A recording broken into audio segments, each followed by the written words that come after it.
All right.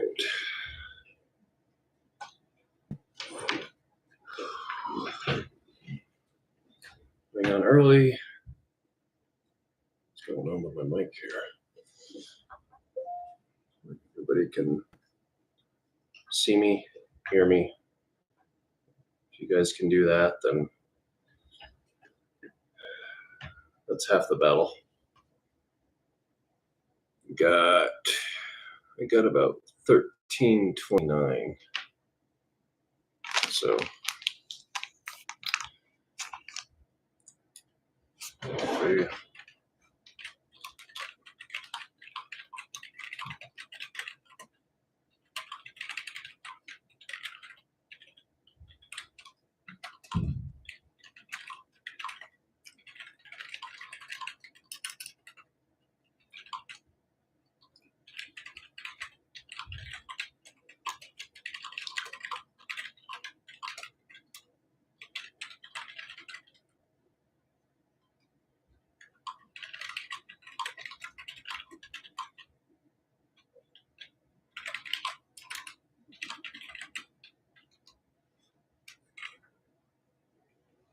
All right. It is 13:30. We're gonna try to keep this stuff formal, guys. Informal, I mean. So I got my Starburst jelly beans. I don't eat a lot of candy, but that's the only thing that I really like. So okay. I know it's a little bit impromptu for you guys, and I was debating about just doing an actual full video on this, but I figured I could try to do this on live. Plus, if anybody wanted to jump on here and just ask some questions of me, leave some comments, whatever, that's what this is for. I'm trying to do a little bit better with more live stuff. So if you guys like this stuff, let me know in the comments below. Give it a thumbs up, and we're going to get into this one. So I want to ask you, if you guys watched episode 2, if you haven't, go back now. Or after this one, go back and watch it. It was about Zion National Park, and at the end of that one, as in most traditional format, I ask the questions leading up to the next series, to the next place that we're going to touch on. So in the last episode, before we begin, can't talk today. Before we begin this one, I want to know if you got the trivia question at the end of the last video for episode 2, leading up to this one, to 3. So the question was, if you remember, it was, this is home to the largest collections of hoodoos and spires. Okay, this is the home to the largest collection of hoodoos and spires. And the answer is, if you should know, because we're covering this place today, da-da-dum, drum roll, Bryce Canyon National Park. That is the answer, Bryce Canyon National Park. So if you got this one correct, please let me know. Please let me know in the comment section with the word hoodoos. If you don't know how to spell hoodoos, it is a little funky. It's Hoodoos. Hoodoos. Hoodoos. Hoodoos. Just leave it in the comment section. Let me know if you got that one right. And, give this live stream video a thumbs up too. Let me know if you got that trivia question correct. All right. So now let's get into this, shall we? I'm not going to do all this stuff as I have to do on the other 2 videos. I think at this point I'm just beating a dead horse, so to speak. We know that we're going over some of the top 10 must-see places here in Utah for 2025, especially it's summertime. Your kids are out of school. If you have some kids, so we want to get into this, and I want to help you guys, streamline your plans when you make that visit here to Utah, or even if you're a resident here in Utah, you just want to learn more about these places that we're going over, and you want to share your expertise, because I've not lived here that long. We have traveled a lot, back and forth into Utah when we lived in other states, and now of course we do live here in Cedar City, and we just want to be able to offer everyone who watches us a little bit more to give you some good information. Hopefully, it's good information to you of what this beautiful state has to offer. So the criteria for the selection, it's I have some notes here too, so I want to make sure I just touch on things, but I'm not going to belabor any points. So some of the ways of the criteria for selection was how to select the hikes with scenic views and roads, family friendly hikes for adults, and if you have older children. So we don't have any children with strollers anymore,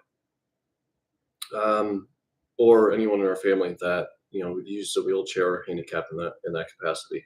But many of these parks that we're going over, including Bryce Canyon National Park, I know for a fact, they have some awesome bike paths and paths that are accommodating for strollers and wheelchairs alike.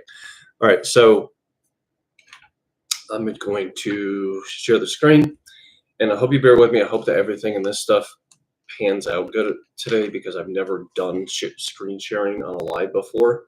So we'll hopefully this works well.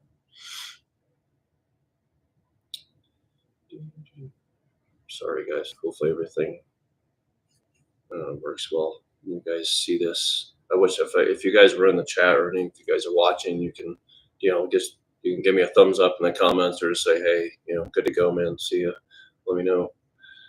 All right, I'm not going to do some of this, skip over this, because so okay.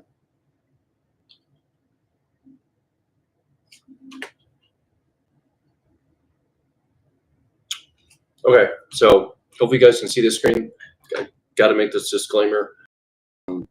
So as always, if you guys are visiting here to Utah, depending on the season, just we just need to be common sense, right? There's already been a few incidents at Zion, especially at this time of year because of the heat. And Bryce is also, it is cooler than Zion, but it does get up there in the summer. Also, a quick disclaimer that is not on this: there are some wildfires at Francis Canyon. I believe it's on the east side of the park. Not everything is closed, from what I gather. I haven't checked up as of today with the Bryce Canyon, the National NPS website, but there are some. In case you are looking at coming here within the next month or so, just be aware that there are some major wildfires. It's called the Francis Canyon. There is another one, I think, that started too, but the main one, you guys Google it, you'll see on the news. Look at the National Park Service, Bryce Canyon National Park. Look on their website for road closures, park closures. I think I'm not sure what part of the park might be closed at this time. So please remember that there are some wildfires going on that side of the state, and that's part of the area near Bryce Canyon right now. As of what is today? This is Wednesday, June 25th, 2025, and it's still ongoing. And there's not 100% containment of that fire yet. So just so you guys are aware of that potential danger. So one, bring appropriate clothing and footwear for the seasonal stuff. In case you're going there, I went there in January. I've been there, of course, in about September, October when we first moved here last year. It depends on the time of year you're coming. I went there and I've hiked both times. There was some leftover ice and a little bit of melted snow on the trail, but nothing. I was wearing trail runner shoes. It was fine. So common sense once again, guys. Bring appropriate footwear. Bring appropriate clothing. Layer. Merino wool is your best friend. In my opinion, some goose down jackets are always nice. Bring appropriate clothing. Bring appropriate footwear. Especially if you're actually going to be doing some actual hiking, make sure that you're bringing the proper footwear, not wearing these trendy Converse or bringing some Jordans on the trail. Next one, always check the weather before you leave, and I mean check that the day of, not just the night, because especially like I said before, with the inclement weather going on with the wildfires right there, You definitely really need to be checking the weather before you leave, especially the morning of, just to make sure. Check for emergency road or trail closures. That goes along with some of the wildfire stuff. Go on the National Park Service website, respectively, for whichever national park you're going to here in Utah. Same for the National Forest, U.S. Forest Service website as well. Bring enough water. This is something I can't just stress enough. I've seen it a lot lately already. Please bring enough water and stay hydrated. Bring enough water, not just for yourself, but especially for your family or your friends. Especially if you have young kiddos like we do, they each have their own hydration pack. Bring in these. Even my here. This is a liter. It was like 1,000 milliliters of my Camelback water bottle that I have. This is my everyday bottle. I depending on what I'm doing, I will never take this out hiking ever. I always will have a hydration pack um, with usually no less than a liter of water in it. And for my kids, I would rather have it than not than them not need to use all of it than need it and not have it. If that makes sense.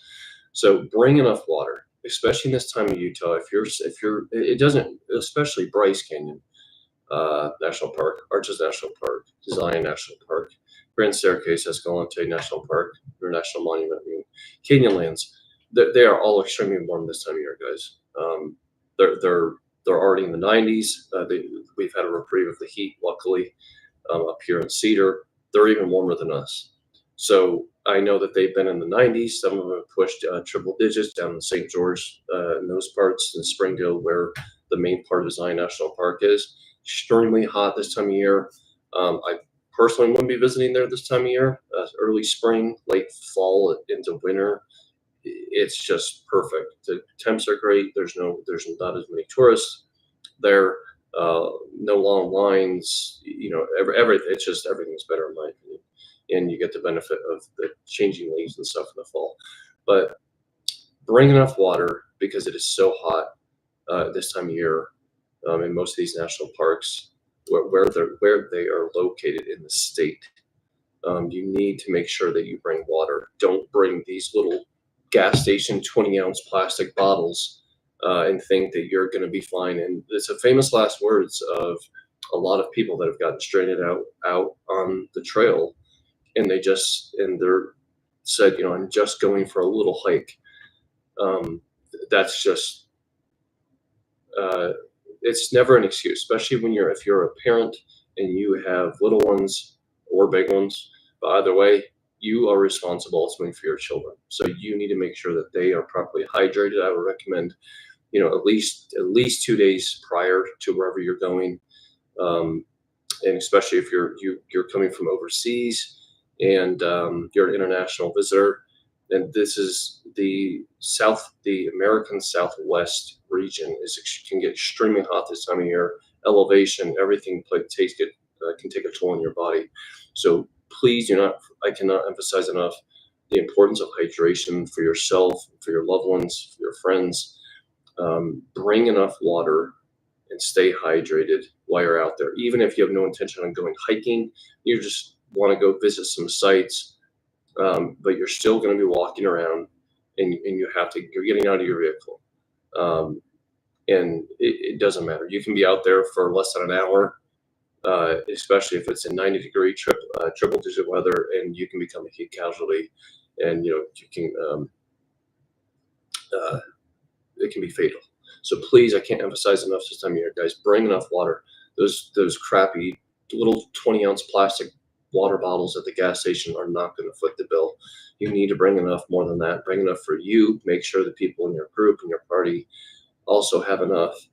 And I'll leave it with that. It's been an ongoing issue, and I hate seeing people, especially families and parents with young children. That is preventable. Those sort of incidents are preventable. Next one, leave no trace. Obviously, you pack it in, you pack it out. Don't be leaving your dog crap, which I've been seeing lately more on the trails as I've been going out. Don't leave your dog crap in the little poop bags. They they started the due diligence, but they never actually finished the job. They picked it up with a bag and just left it on the side of the trail. That's freaking nasty. You know, we've had dogs before. We've been hiking. We've been on the trail with them. You know, hey, dog got to poop. They got to poop. You know, clean it up. Be prepared. Have a bag, and you know, take it out with you, and then you can throw it away in the trash can or something somewhere appropriate. Trash, baggies. If you're packing a lunch out there, you know, anything like that, pack it in, pack it out. Be responsible. Be good stewards of our land, and then you know, last one, stay on the unmarked trails, please. Enough said about that. All right. Make sure I go back to my thing. Make sure I'm not missing something.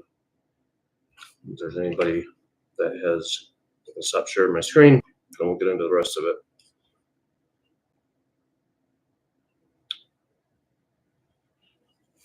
Okay. All right. So I don't have anybody on here yet. I'm going to keep rolling as if there's thousands of people watching. Okay. So now that I have disclaimers, we're going to get into it, shall we?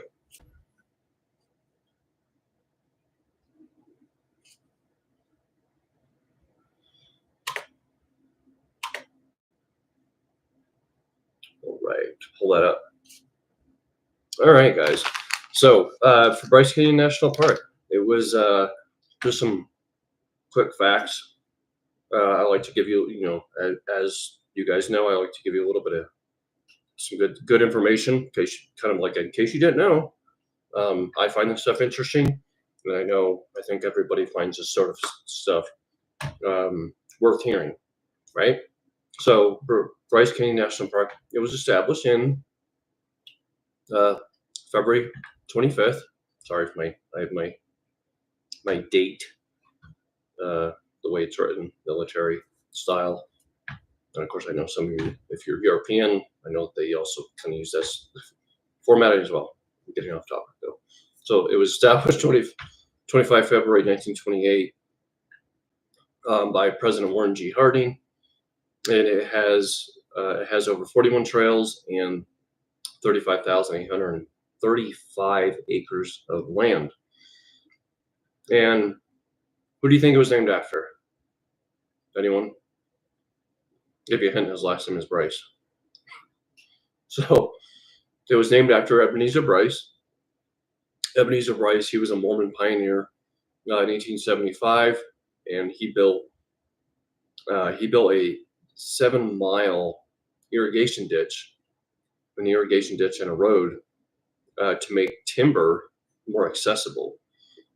And the amphitheater, what they call, you know, the Bryce Amphitheater, which was the thumbnail for this particular live stream that you guys saw, that is the Bryce Amphitheater.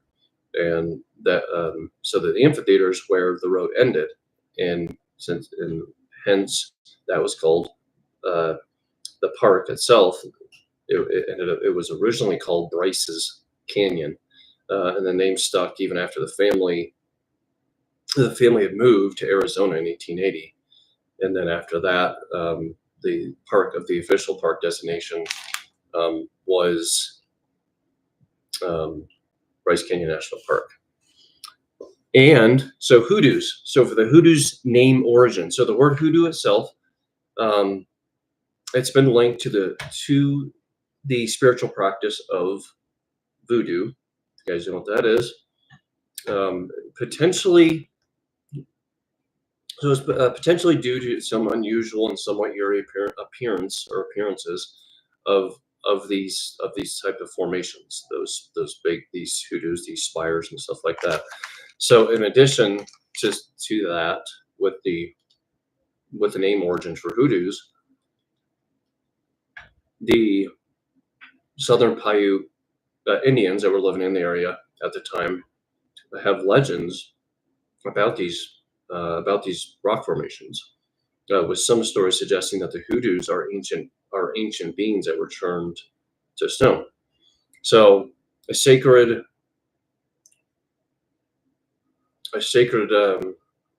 tradition of the Paiute Indians states that the Hoodoos they're ancient people that were turned into stone by a coyote as a punishment for their bad deeds. It is the custom of the Paiutes to tell these stories only during the winter season. So, you guys found that interesting. We are going to move on.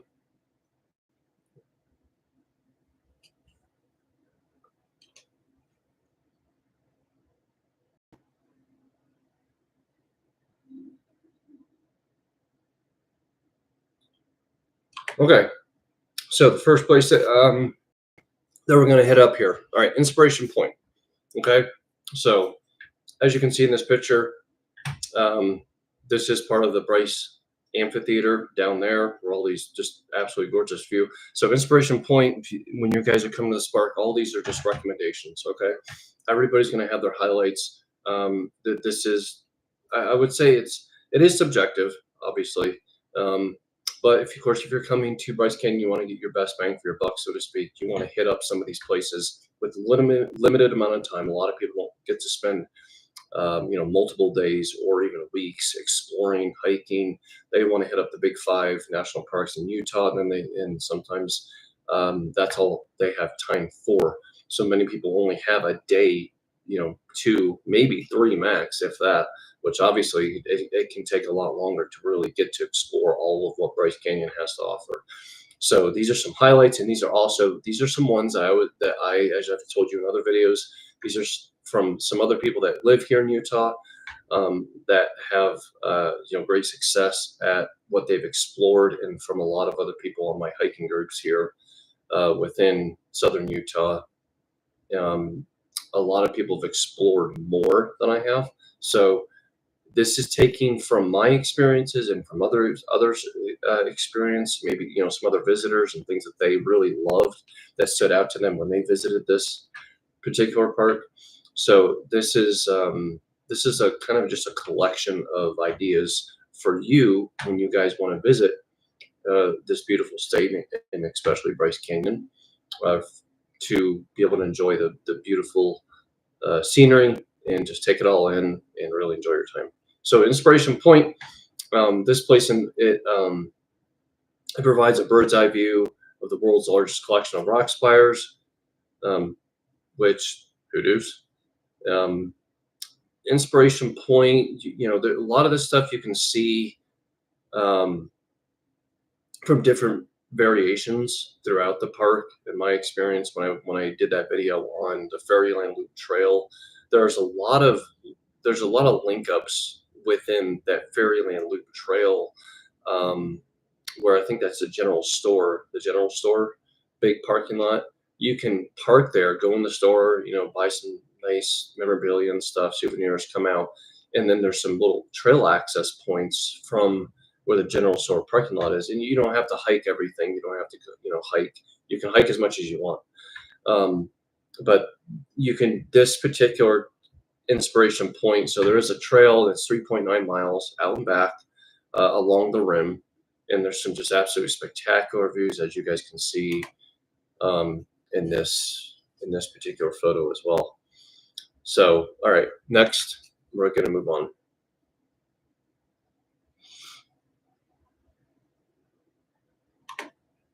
Okay, so Sunrise and Sunset Point, another absolutely gorgeous place to be. So the Rim Trail, as we mentioned earlier, some of these do connect, you'll see. So the Rim Trail hike, it meanders along the rim of the iconic Bryce Canyon Amphitheater, which you can actually see in this photo. This portion of the Rim Trail from Sunset Point to Sunrise Point, it's the only paved section of this trail, and it is the easiest walk in the park. No pun intended. It's a walk in the park. Pets are allowed on this trail, but they must remain on the paved. They must remain on the paved surfaces. All right, next one.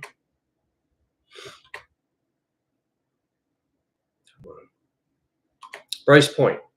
Okay, so Bryce Point is the most iconic of all the Bryce Amphitheater's 4 major viewpoints. Bryce Point, it provides just a soaring view of the park's most popular area, and it really is. It's stunning views. They're part of this. You want to call it? I mean, it's a trail, but I like to obviously want to put out if there is a little bit of walking involved, but it's roughly 0.2 miles out and back for this particular these views, and they're just stunning. Everything here is stunning. It's another one of those places in Utah where you never think that the next view could possibly be, and then you go around the corner, and sure enough, you're just like, holy crap. So yep, Bryce Point, well worth it. Highly recommend. That's on the to-do list for you. Natural Ridge viewpoint. So in this picture, this is one of the ones that I took here. As you can see, so this picture may look a little confusing because it may look closer than what I really was. So you can't actually walk down and get an up close picture of the natural bridge. There is a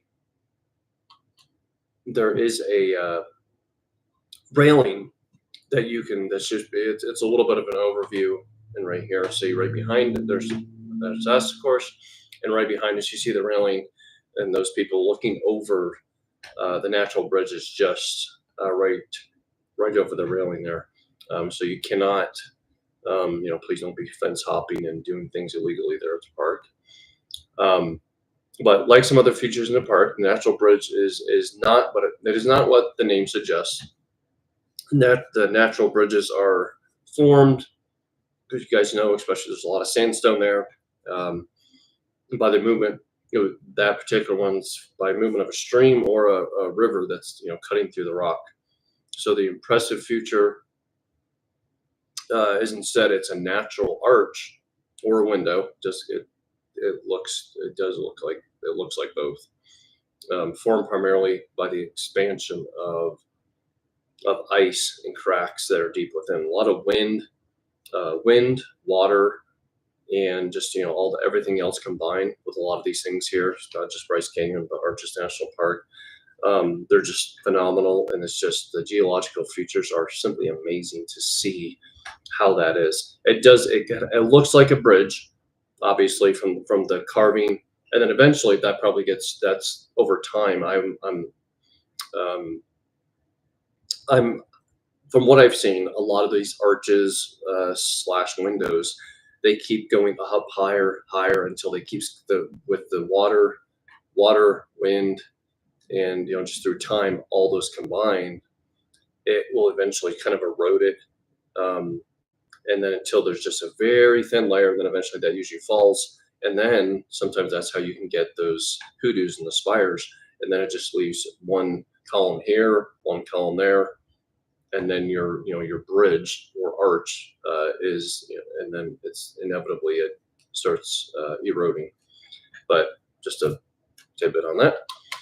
So natural bridge viewpoint, it's easy. There's a parking lot right there by the area. You don't have to hike to it or anything. You can just you can't get up close and personal, but still I would highly recommend this one. The natural bridge viewpoint definitely needs to be on your list. Your must-do list. All right, next one, Bryce Amphitheater. Very popular. Just talked about this a little bit. So this one is located along the first 3 miles of the main park road when you're coming into the park. There's several viewpoints along the road that provide some just beautiful, stunning vistas of the amphitheater, and including part of all these views of Bryce Amphitheater are from, as we just talked about, some Bryce Point, Sunset Point, Sunrise Point. They all offer different views of this particular Bryce Amphitheater. Okay, so it's just it's kind of cool how it's set out. They did a great job with laying this out, and it's just stunning. So you're gonna see Bryce Amphitheater with a lot of these other viewpoints that I just mentioned previously. So the shuttle service. Let's keep going on.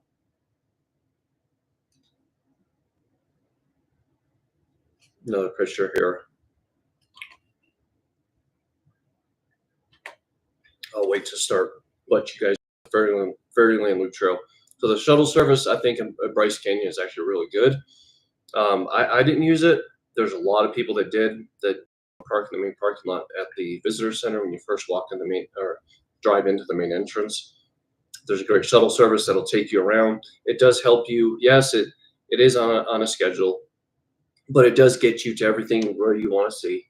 And you don't have to. Some of those parking lots, I will say, some of these viewpoints are very small, and we've had to drive around a lot of those parking lots and wait to get a parking spot. And sometimes we just went and saw something else, then we came back later and found another one.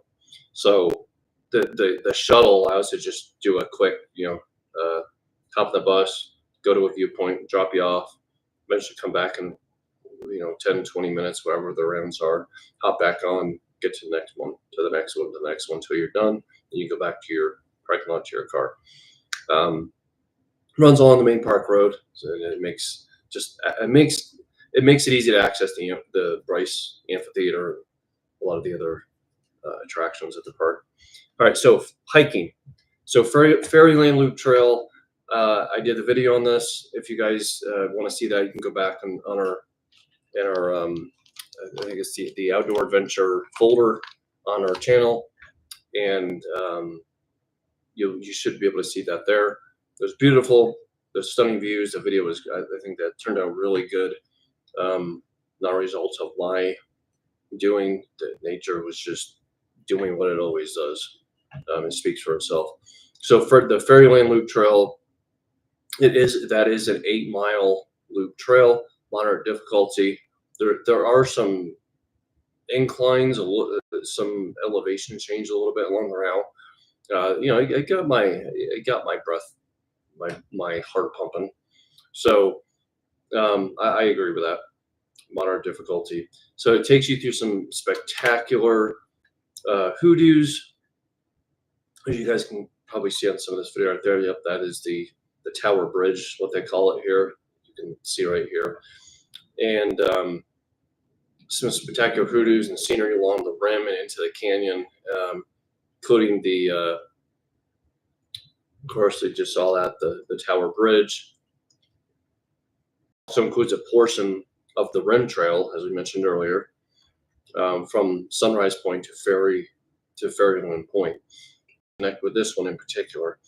When you're walking or you're hiking this, look at that, the Fairyland Loop Trail, you'll see signs along the route for some of these other ones. All right, highly recommend this. We did very little at times with our with the kids, especially because you guys know if you don't know, we do have 2 younger ones, with 9 and 7. There are some things that they can do. I would say that's doable.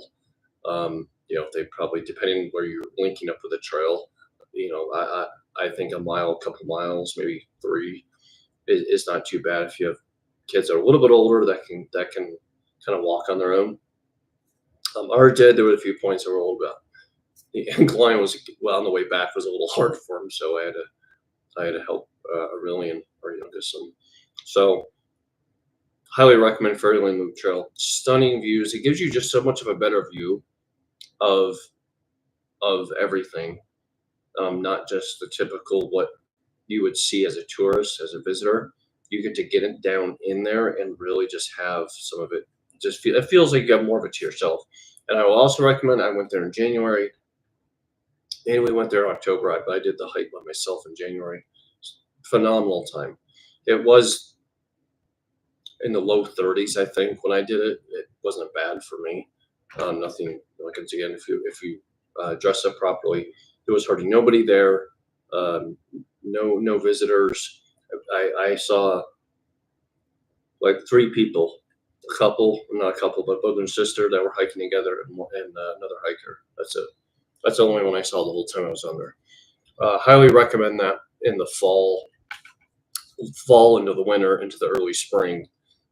Springtime it is great. Not that many visitors, and you get to feel more of the untapped experience. So next one, Navajo Loop Trail. So not the Navajo Loop Trail and the Queen's Garden Trail, combining these. Okay. Um, so this is a 3 mile, beautiful 3 mile loop. Some moderate rating with the incline, as you can see, kind of on this one. You'll start by hiking along some of the Navajo the trail towards Sunset Point. Where you'll have some awesome views of just the beautiful the colorful the canyons and the walls and the hoodoos and the spires. So you can choose at some of that point. You'll be able to choose to go to the right, and then you can venture through. What do they call it? Through it's called Wall Street, and it's a very narrow canyon. Really cool. It stays alongside the eastern side of the Navajo Loop Trail, that part, and then after passing Thor's Hammer and the 2 bridges, you'll come to a trail junction for the Queen's Garden, and then where you'll see even more of some of the most spectacular views in the formations of the park. So Navajo Loop Trail and the Queen's Garden Trail, highly recommend those as well. Phenomenal options for you guys. Keep going on. This is still continuing of the Navajo Loop Trail. Beautiful.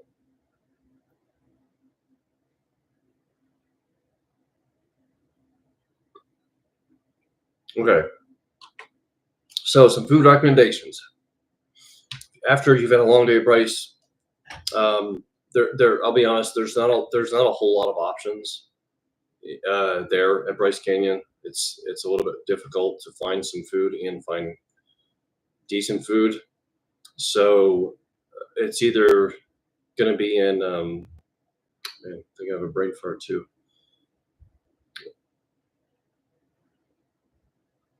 Tropic, I believe that's the name of it. The smaller town that's out of there, Tropic, that has some other good, decent food options, more food options than just right outside the park.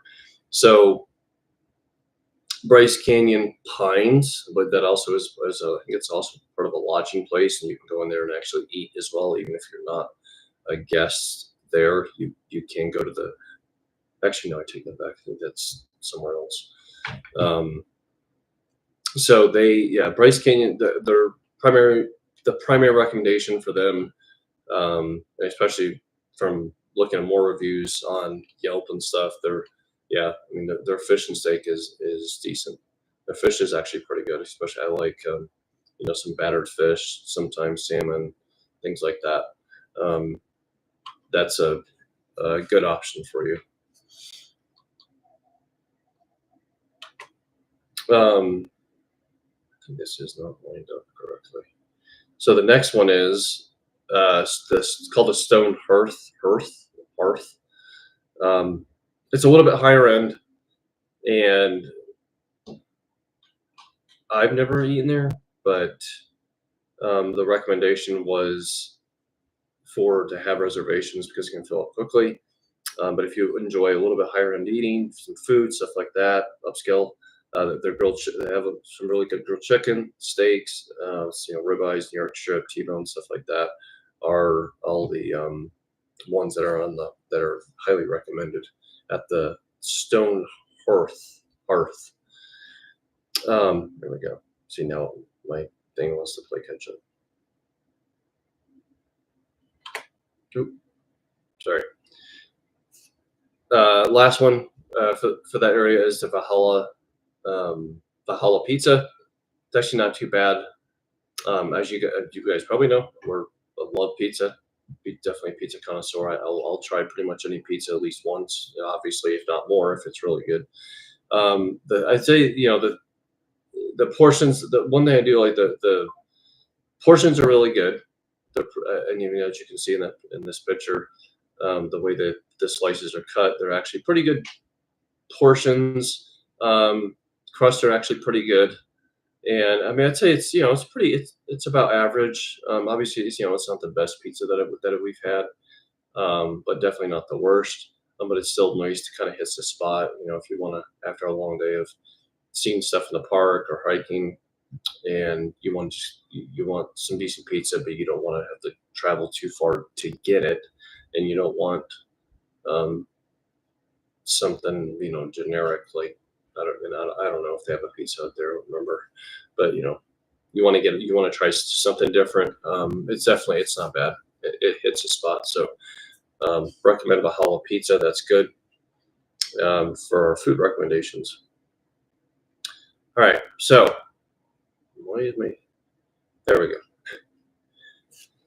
So that's going to wrap it up for all that section, and I'm going to close this out. So in true fashion, I'm going to give you the trivia question to prepare you for the next episode. All right, you ready?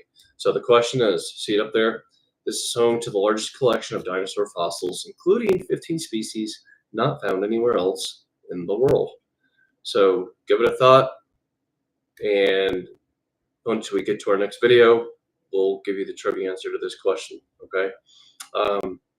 Just want to thank you guys. Thank you so much for watching this, and I hope that all this actually comes out okay. First time doing this format on a live stream and doing screen sharing and all that stuff, so I was a little bit nervous with everything coming out clearly and just audio, everything meshing together, and hopefully everything looks good. But thank you so much for your time. Thank you for watching, and just please make sure you do it if you can. If you feel obliged to do so, please give this a like. If you have questions, please ask me. I'd be more than happy to help you guys, especially if you're planning on visiting here or you just want to know something. Let me know. If I don't have the answer, I will get you the answer, and I'll get back to you. And if you guys this sort of stuff, if you like this format, let me know also. If you like these live stream types of format, or if you just prefer me not doing the lives and you just want the other videos going through it.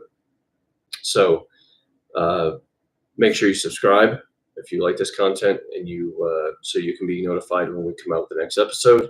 Please do so. And once again, remember to just get out to nature. You guys remember, right? Get out in nature, create some memories, and most of all, have fun. That's what it's all about. Okay. All right. So with that, hopefully I'll see you guys in the next one. Before I'm going to stop sharing, I want to see if there's anybody that has asked me questions. Okay.